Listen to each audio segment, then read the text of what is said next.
going to whiz through, but I'm really keen to hear from people about, at this moment in time, how are you making the most of AI? Do you feel like your organizations are helping you exploit the benefits of AI? Are people worried about it? Do you feel like you're being held back? And I'll give you a little bit of a flavor of how things are at UCLH as well. So, like I said, just to frame the discussion, obviously, people will be familiar with some of the main tools that are out there, things like ChatGPT, Claude, Gemini, Copilot. We seem to, Copilot for me seems to be the one that is becoming the most ubiquitous in a work context. And then there's some other things as well that support with chat, live meeting transcription, the use of imaging, the use of developing computer programming, etc.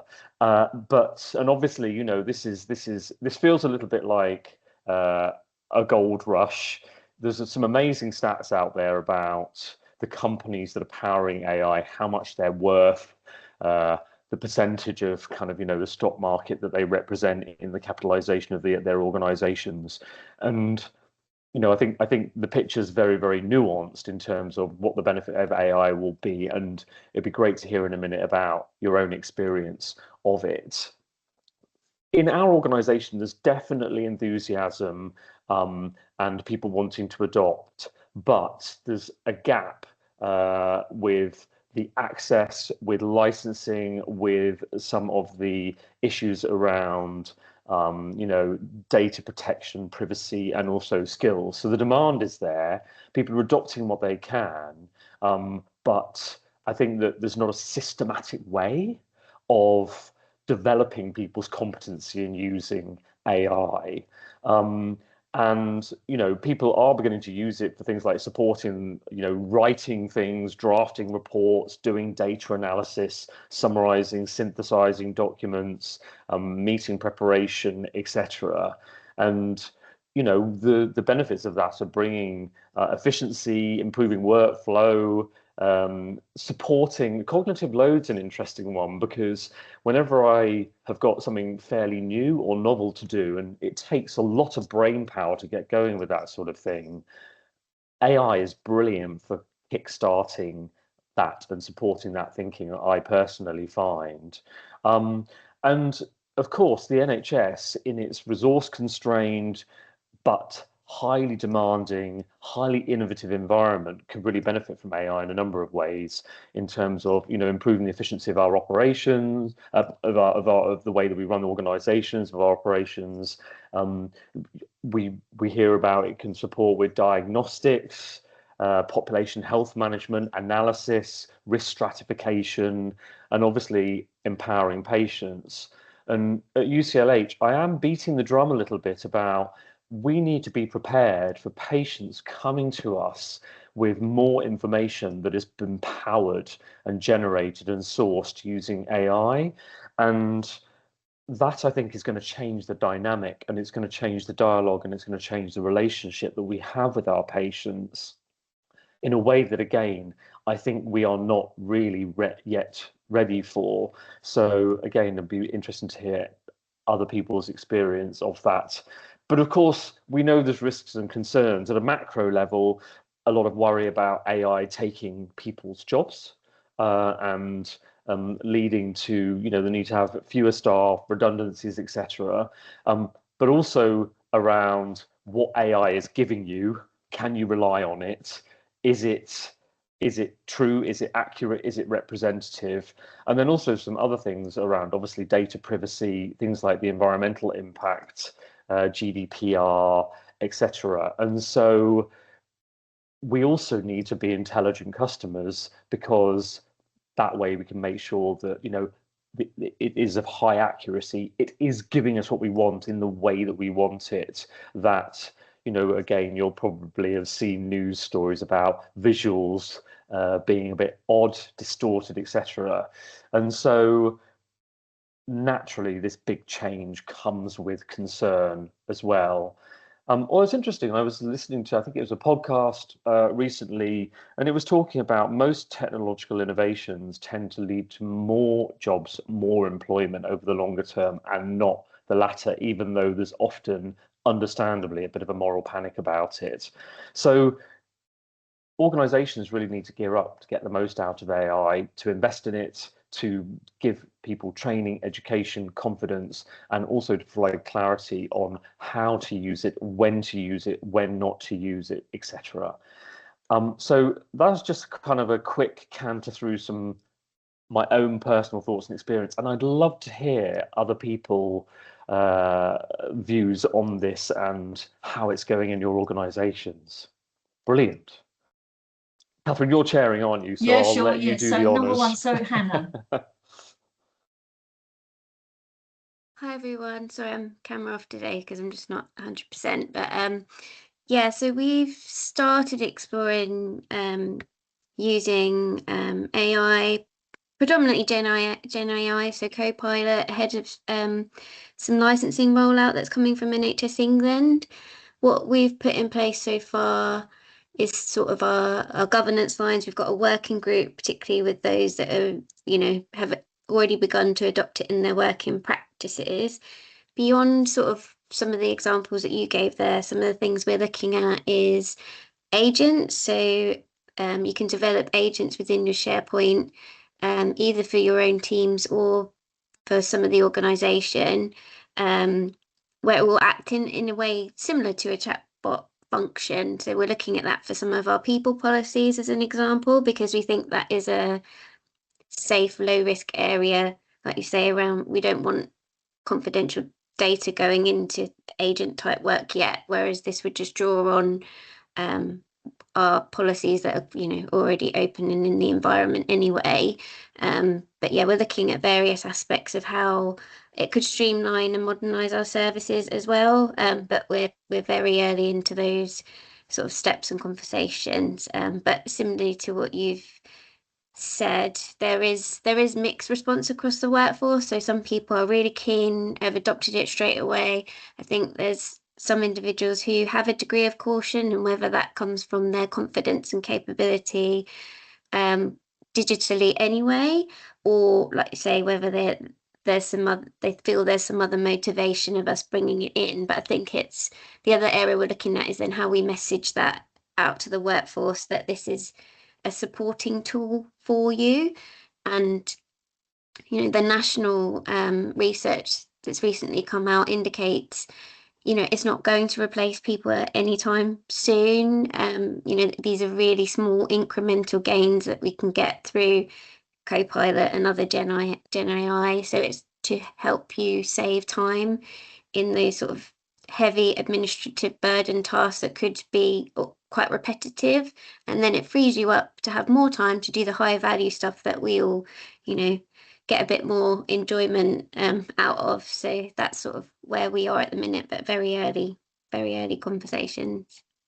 Great, thank you, Hannah. Justin. Yeah, right up my street, as you would know, Catherine. First of all, Henry, could we get a copy of that presentation? Yeah, if you don't mind. The reason being is I was down in London. We literally kick-started an AI one-off in the HRA down in London. There was about 20 people in a room, and everything on your spreadsheet, on your PowerPoint, we had exercise on hallucinations and what people thought about GDPR, and they had cards and they had to figure out, and the amount of people that got it wrong. Well, not wrong, just you made an assumption what was covered legally and etc. And it was really, really good one. And it's part of a bigger project that I'm lucky enough I've just been dropped in on that's got a few quid thrown at it. The very interesting, and we all talk Copilot, we all talk this as opposed to a bigger picture. And part of the thing was we started using Copilot, but when we done a big matrices on 74 items, when you scored them up on lower risk, lower cost, environment, whatever else, the ones that came out on top were your low-hanging fruit, your co-pilots, your minutes, your bits and pieces. But people were, so you know what I mean? So they were the easy ones to go for. But if you were throwing a few quid at it and you were prepared to have a higher risk appetite, what could you deliver? And I was underwhelmed, I think, and I've said as captain, that people weren't thinking of the bigger picture. We do approvals and we've got government targets like everybody else has. How can we, assuming you have the money and you have the resources, get from A to B, ensuring there is always human involvement in that chain? Because obviously we deal with ethics and the stuff that you were mentioning. And I found it very interesting. But everything you're after saying there, yes, but we're still at that. Yeah, we're doing minutes, we're doing this. And I was saying, well, I wouldn't like to go back to the HSE and say you give us whatever number of zeros and say we've done what every other person that spent money in the NHS has done. They've all gone off and done their own co-pilots. Oh, I haven't done Gemini or any of the rest of that type of stuff. But we started using it, and very much without holding up too much more, the education piece wasn't done in advance. That this is not here to take your jobs. Exactly as Hannah just after saying, this is about freeing up your time to do other work and getting people up to that speed. Anyway, so sorry I jump out at that stage, but yeah. Great, thanks, Justin. I'm conscious of the time, so everybody, I think what I'll do is the one at the end there, the strategy delivery reporting, I can carry that over to next time. So I will devote some time to this. Sarah. Thank you, Catherine. Good morning, everyone. So we have just rolled out Copilot and Teams Premium Chat GPT. So not everybody's on the same environment, which is, I think, is a problem to start off with. And I appreciate it. There comes with cost and all of that. Another thing that someone mentioned, I think it was Hannah mentioned about agents. We've had those disabled in our organization and I don't think it's because people don't think they have practical use. I think it's more about IT don't really understand how to control them and use them, so they're afraid people are going to run amok with them. I think it's kind of a bit like when we had Teams originally and people were creating teams left, right and center and all of that. So hopefully that will calm down a bit. There's a piece of software. So I did a training course last. It was a pilot training course run by the House of PMO Learning, called Practical AI Skills for the PMO, and it was a pilot course, and it was really good because it was a pilot course where we were able to flex and change and whatever.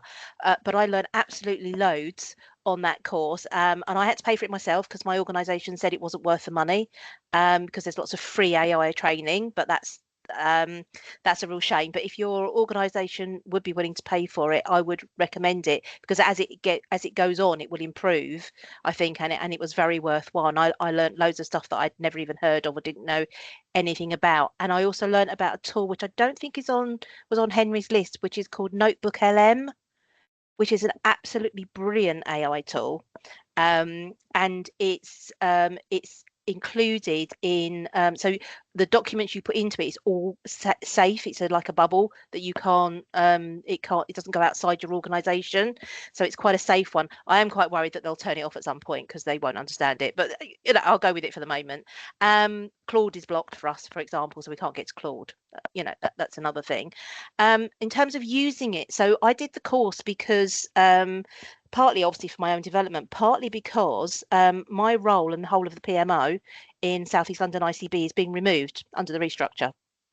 And I wanted to try and put in place as much as I possibly could before I get kicked out the door, to try and help other people with what's left behind, kind of thing. So things I'm looking at, but I'm also trying to look at it. So yeah, it can do lots of very low level stuff, your minutes and all of that stuff. But I really want to just lift it up. I want to take it up to that strategic. What can I do at a strategic level to help the organisation? So around prioritisation, not being the what is it, the PMO police kind of thing. Forget all of that, but just take it up to that next level. And do the serious reporting and giving sort of future looking. So, scanning the web and seeing what's coming up and making recommendations and that kind of thing. So that's where I'm trying to use it. That's my direction of travel. Organisationally, I think they want it, they like it, they don't really know what to do with it. They've had no formal training. All they get is, here you go, here's a load of free Microsoft training, off you go, knock yourselves out. But yeah, so other than that, I think that's kind of the direction of travel we're in at the moment from South East London's perspective, at least in the ICB. Oh, well, of course, we are also lucky enough to have the AI centre at Guy's and St Thomas's, which is really helpful as well. But that's more focused on the clinical aspects, whereas obviously I'm looking at the back office type stuff. Thank you. Thank you, Sarah. John. Yeah, thanks, Catherine. I mean, a lot of the similarities I hear across the board is the same for our organisation as well. We're hosted by guys. So I guess the situation we're currently in is that we have a basic level of Copilot, similar to what Sarah said, just free access to training. We actually got access to training for Copilot and then didn't get the full use of it, meaning that we're not currently getting the benefits. And as someone working in the PMO trying to implement sort of efficiencies and tools that we can use to support the organisation improving, we're not currently able to get those, but we are speaking to guys IT about that. Again, similar points, mix of use across the organisation, no consistency in governance around AI right now. No surprise there, I don't think. It's kind of a free-for-all, people using whatever they can get their hands on to some extent, which is extremely sort of, I guess, worrying when you say it out loud. But it's just the current reality. And then similar to what Hannah mentioned, we've actually, and sort of on her point around the building of an agent, our systems BI team have built or are building a tool using AI for our front door team so that we can triage more queries basically and deal with more procurement that are sort of low level simple queries based on this agent bot that our front door team can use so that we can ensure that our category managers basically focus on their key responsibilities. So in a nutshell, all the same stuff that everyone else is saying as well. Sounds like we're all in it together in that respect. Great, thank you, John. Yashoda. Hi, I think I work for NHS England, so they've rolled out full Copilot. There's enough case studies out there, so I won't go into sort of how it's sort of working out. And as part of that, there's quite a significant, I say training program, but actually for people to attend the trainings that are available for how to use AI within the work environment. I think one of the challenges still is about if you don't understand your process, you won't know if AI is giving you the wrong thing. And I say that in the context of, I have people that are going, oh, I AI'd this. Like I put this in AI, I got AI to do that. And I'm talking about quite senior people, but the reality is that when you read the report, read the output, I'm like, this is wrong. It's kind of right, but it's not right. Does that make sense? Sounds really good, but it's not right. And the way it's written changes the meaning of what you actually need it to mean. And if you don't have that depth of knowledge in that area, you're not going to know that. And I think there's something about, AI is getting better every day, right? So this might not be a problem in, a few months. But I think there's something about recognizing also the limitations to your own knowledge. So, within the data space, people go, oh, I can just put that through AI. Look what AI's done. I was like, if you didn't understand the data to begin with, you're not going to know whether the AI output is good. It looks good, but it's not right. So I think there's a real risk in terms of data illiteracy or even some of the business process illiteracy that exists in our organizations will only be amplified with AI. However, what they'll say is like, yes, but it's right. I'm like, no, it's even worse than right. Like, before ignorance was something that you could, help and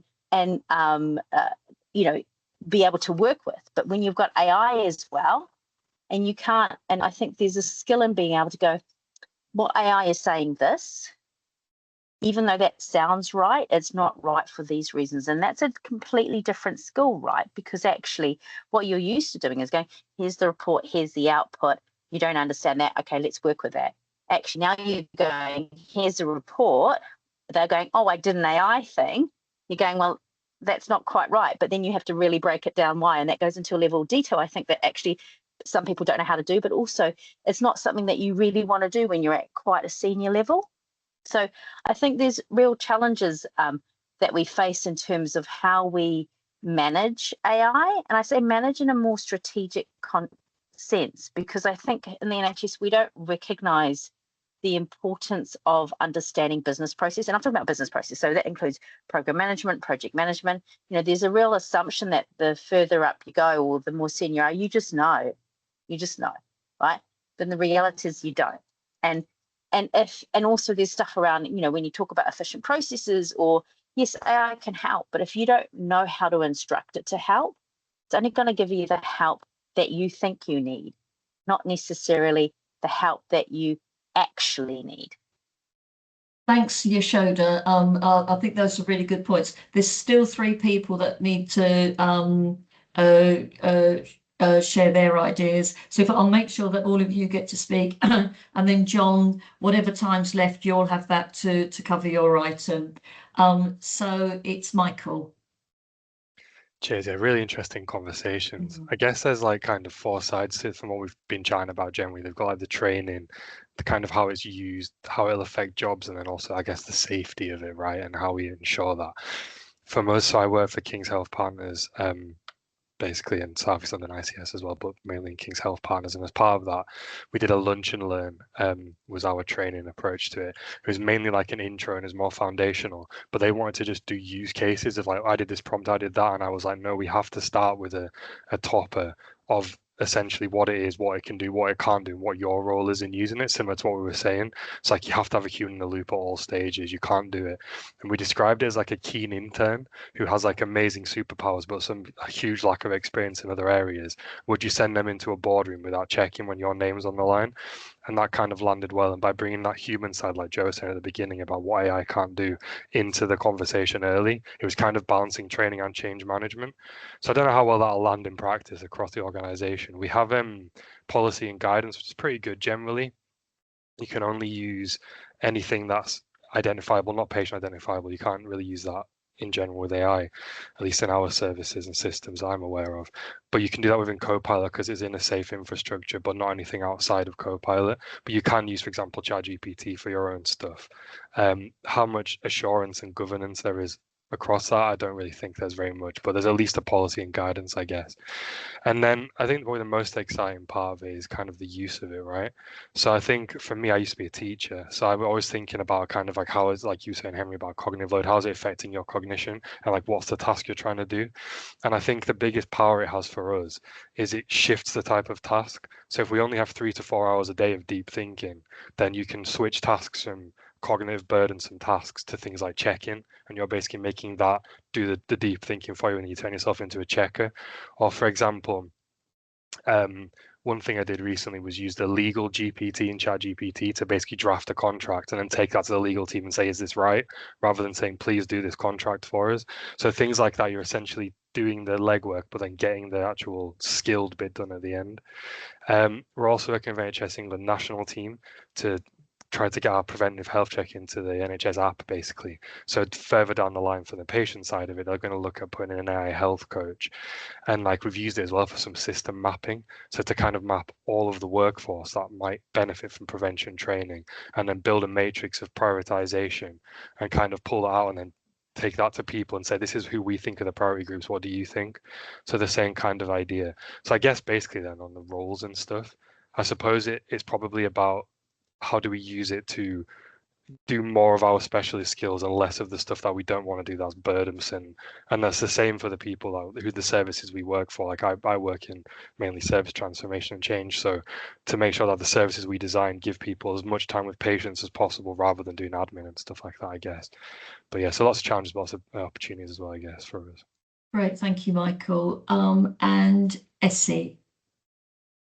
Hi, good morning all. I'm trying not to cough, so excuse me if I do. I work for NHS England, and I've been part of the AI kind of testing group for well, I don't know, since last autumn or something. And I wanted to be in part of that because I'm not technically inclined, put it that way. So I figured if I learn how to use it, then probably everybody else will as well. So some of the things that we've tested it on agents and all sorts of things as well, but the hallucination is obviously an issue. So I would kind of always, you can't send anything out that's just come out of it, basically, without checking. That's like rule number 1. And there's also ethical standards are kind of being created at the same time. background by one team. So hopefully those will be rolled out. I think some of the drafts are already out anyway. But some of the things that I would say, it works well with like smaller things. So I created an agent that's now been rolled out for the whole entire team. So I work in e-learning, and we need keywords and like short descriptions of sessions, for example. So it works really well for those kind of things. You still have to check it, don't get me wrong, but that kind of works well because you can put in your editorial standards and things like that, and it always comes up with the same standardized version of whatever the description is, regardless of the content of the e-learning. So those work, but if you try and put it something with complex, like don't come up with a whole entire project plan and then assume that it's going to create it really well. So those kind of agents are still a bit, I think, questionable. Not questionable necessarily, but usually they don't work that well. So more simplistic things. Additionally, some of the things that I've tested it on, because I've also just finished my another degree. One of the things that I used it for to make it faster for myself was I uploaded journal articles and just asked it, is it relevant for, am I finding this and this? And when it came up with, okay, fine, you can find this information in it, I read the full article. So it's basically helping you to skim through things faster, because some of the articles, I did a degree in psychology, are really, really long. They could be like 30 pages. So when you put in a prompt to say, can I find this information in it? And then you go into it. And if it came up with like, no, this isn't relevant, at least I could park that one out. So for those things, it's quite good. But obviously there's still a lot of hoopla about whether or not it's safe and whether or not it's not. However, we do have to use it, because that's the way the world is going at the moment. I don't think we can stay clear of it. There's no way in the world we can avoid it completely. But what you need to do is figure out how it best works for you. And the prompts that I've used as well, and I've tested these out, keep a track of your prompts. Keep a track of your vocabulary, because that's what we're doing as well. Put it on an Excel sheet, and every single time you change it and amend it, make sure that you note it down, like which version was the best one. And I can tell you, I use military style. I'm a classic project manager. I tell it exactly. I use American military style. Do this for me, for example, and no additional words. Don't use any embellishment words, because they don't really work. Sometimes you can say, if you write in an email, to say, make it softer, make it friendly or something. But generally speaking, if I'm asking you to do something, I go, do this. So that's my 2 cents on that area. That's brilliant. Thank you. Thank you, Essie. So finally then, Steve. Thank you. I was just going to start by saying I'm absolutely the wrong person from my team to be talking about this, because I am the team AI Luddite. But my team is very much using it, and they're getting very adept. We use Copilot, and it's the more you teach it, the better it gets. So with minutes and things like that, it is certainly vastly improved. But in terms of sort of trying to use it to roll it out into other teams to look at opportunities for, reducing some of the more basic tasks they do, I think we're finding it very challenging at this time. Because of the current financial climate, it's really hard for people to see beyond, is this going to mean that our job is going to go, or our team is going to be reduced? So it's becoming really complicated. So for example, we've been trying to do a time and motion study with a certain team to have a look at some opportunities where IA could support them. But the team is very negative towards it, because they just see it, we're looking at what you're doing. We want to reduce the number of people by getting AI to do your job for you. So the financial climate is really not helping with the timing. That's what I was going to say. Okay, thanks, Steve. I mean, that was a fantastic conversation, and so many people were contributing to that. So I think we've got a whole load of sort of issues with it, whether that's from training, but there's also a fantastic amount of opportunities. I'm conscious that was, I mean, it's probably one of the most involved conversations we've had in these meetings. I think if they could drop me and Henry, because I think this is a conversation we need to carry on. So if you could drop me a conversation, if what you would like us to maybe discuss in the next meeting, and Henry, we could sort of pick up with that. And Joe, I did put something in there about potentially sort of nationally, or sort of is there something that HPCA could do to maybe have a community of practice, because yeah, absolutely. Some people are much further ahead than others. Yeah, definitely. I've taken that and I've already made a note of that. And I think what Sarah, you were saying about, well, it's not just about how do we use it for sort of general work or what's going on in the organisation. It's how do we as project, portfolio, program, change people can make best use of it to improve what we do, but also to make what we do really clearly valid and valuable as well, because it's not going to do the human stuff. So how do we make sure that we use it for the right things and then promote what we do as professionals to support effective delivery? And the last comment there about from Steve about the challenges of people seeing it as replacing their jobs, that's really concerning. And obviously with all the cuts going on, it's not surprising. But if we talk about, well, actually, how will it take away some of the administrative burden to allow you to do the really valuable work and focus on, well, what does that mean and how do you do that? So you go, that's a tool. You learn the tools so that you can do the really good stuff and the really valuable stuff.